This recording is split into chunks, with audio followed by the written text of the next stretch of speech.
नमस्कार। कभी सोचा है कि बर्फ पानी में क्यों बदल जाती है? या फिर गीले कपड़े वो आखिर सूख कैसे जाते हैं? आज हम पदार्थ के इन्हीं दिलचस्प बदलावों के पीछे का साइंस जानेंगे, जो हमारे चारों ओर हर पल होते रहते हैं। तो चलिए इसी आम सी पहेली से शुरुआत करते हैं। इसका जवाब एक बहुत ही बुनियादी प्रक्रिया में छिपा है। एक ऐसी चीज जो हर जगह हर समय हो रही है। इस पहेली को सुलझाने के लिए हम एक बेसिक कॉन्सेप्ट को समझना होगा। वैज्ञानिक इसे अवस्था परिवर्तन या स्टेट चेंज कहते हैं। चलिए देखते हैं कि इसका मतलब क्या है। तो सबसे जरूरी बात यह है कि कोई भी पदार्थ एक ही रूप में नहीं रहता। ये ठोस से द्रव, द्रव से गैस, मतलब एक अवस्था से दूसरी अवस्था में आसानी से बदल सकता है। और ये बदलाव आता है एनर्जी में बदलाव से।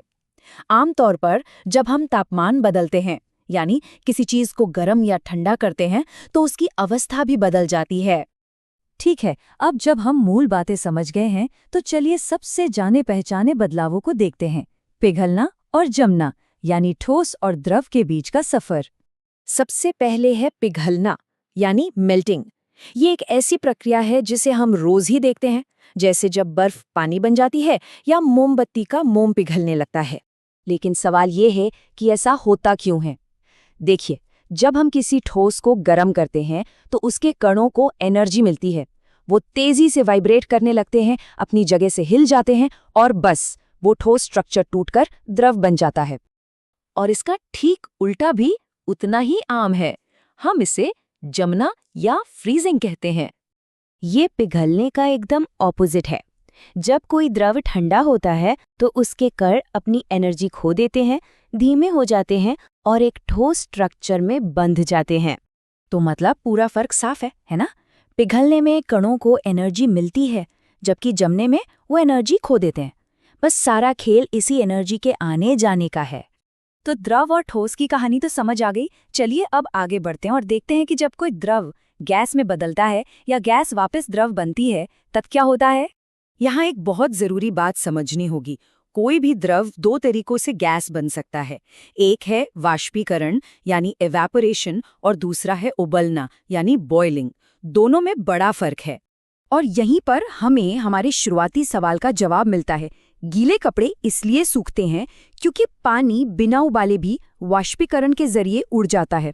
पानी की सतह के कण धीरे धीरे हवा से एनर्जी लेकर गैस बन जाते हैं। अच्छा, तो जब वो गैस ठंडी हो जाती है तो क्या होता है?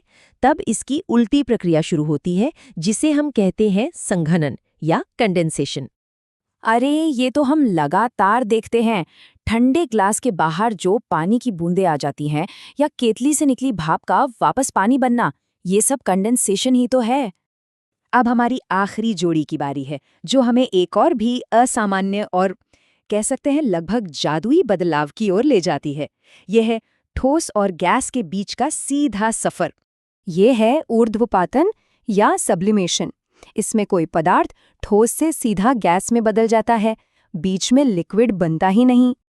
और ये सिर्फ किताबी बात नहीं है, असल में होता है। कपूर, नैफ्थलीन की गोलियां और सूखी बर्फ, ये सब बिना द्रव बने सीधे गैस में बदल जाते हैं। इसका उल्टा भी उतना ही सच है।